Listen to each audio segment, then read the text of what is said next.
புதுமணக்கோலத்தில் தேனிலவு கொண்டாட சென்ற கணவரை கொன்று 200 அடி பள்ளத்தில் வீசிய மனைவி தொடர்பில் பல அதிர்ச்சிகரமான தகவல்கள் வெளிவந்துள்ளது.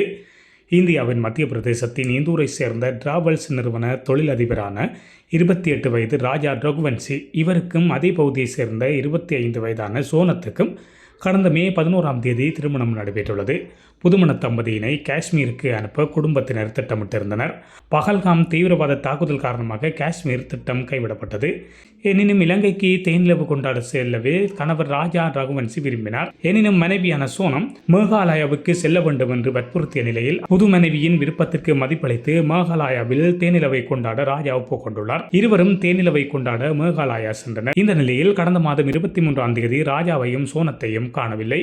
கடந்த ஜூன் 2ஆம் தேதி மேகாலயாவின் சிரப்புஞ்சியில் உள்ள வெய்சாப்ட் அருவி அருகே பள்ளத்தாக்கில் ராஜா ரகுவன்சியின் உடல் மீட்கப்பட்டது. மேகாலய காவல்துறையினர் நடத்திய விசாரணையில் ராஜா ரகுவன்சி கொலை செய்யப்பட்டிருப்பது தெரியவந்தது. இது தொடர்பாக அவரது மனைவி சோனம், அவரது காதலர் ராஜ் குஷ்வாகா மற்றும் ஆகாஷ் விஷால் ஆனந்த் ஆகியோர் கைது செய்யப்பட்டனர். தேனிலவுக்கு வந்த புதுமண தம்பதி காணாமல் போனதால் மேகாலயாவுக்கு சுற்றுலா செல்ல திட்டமிட்டிருந்த பலரும் பயணத்தை ரத்து செய்தனர்.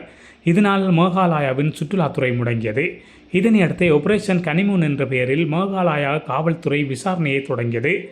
120 காவல்துறையினர் அடங்கிய தனிப்படைகள் அமைக்கப்பட்டன. இதில் 20 பேர் மூத்த அதிகாரிகள் என்று சொல்லப்பட்டுள்ளது.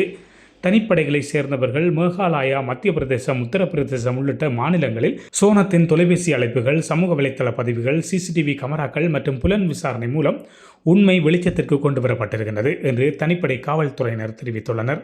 கணவரை கொலை செய்துவிட்டு காதலர் ராஜ் குஷ்வாகாவுடன் நேபாளத்திற்கு தப்பிச் செல்ல சோனம் சதி திட்டம் திட்டினார் எனவும் விசாரணையில் தெரியவந்துள்ளது. இதற்காகவே தேனிலவுக்கு செல்ல அவர் வற்புறுத்தியுள்ளமையும் தெரியவந்துள்ளது. இதுபோன்ற செய்திகளை, சுவாரஸ்யமான தகவல்களை உடனுக்குடன் அறிந்து கொள்ள உண்மை சேனலினை சப்ஸ்கிரைப் செய்து இணைந்திருங்கள்.